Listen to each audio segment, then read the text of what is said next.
Okay, it's on. Hey man, I heard you passed your job interview the other day, and if you did, congratulations. I'm really glad you decided you quit your crappy job at that fast food place. I mean, rude customers, low pay, and nasty employees. Who would want to work at a place like that? Nobody! But let's not keep rambling about rubbish jobs.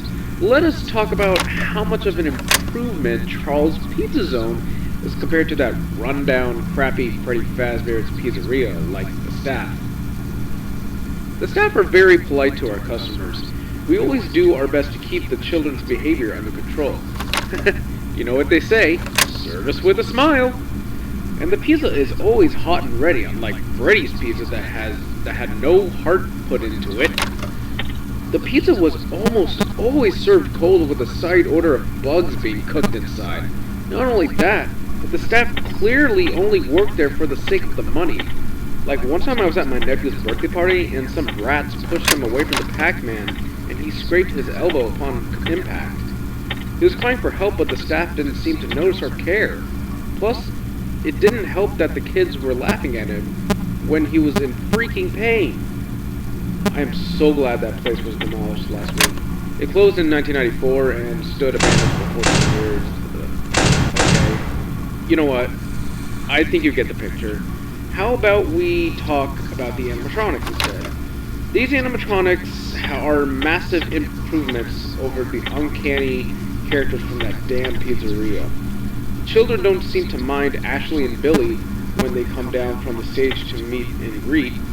We still get some crying kids, but for the most part, it's fine. However, at night, things change. What I mean is, the animatronics get a little glitchy when it's past 11 p.m. The engineers don't give a clear answer of why this happens.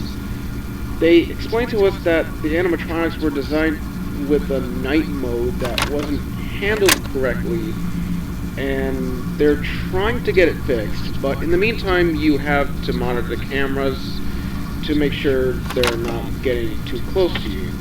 But when they do, shut the doors of them. However, don't leave them shut.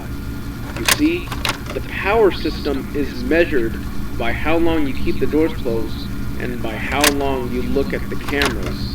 So you're gonna need to keep track of your power meter, okay? Alright, that should be everything.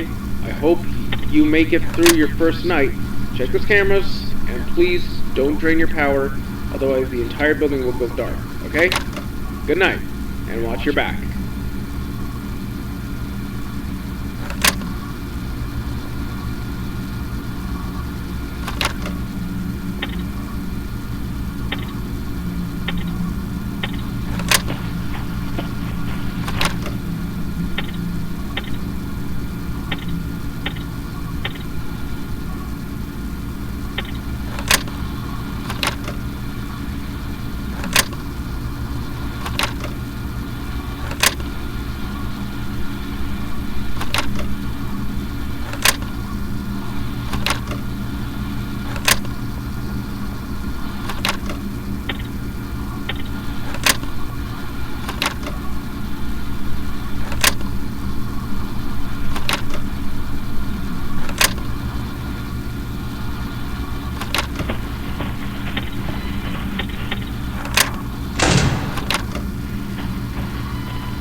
It's two mobs.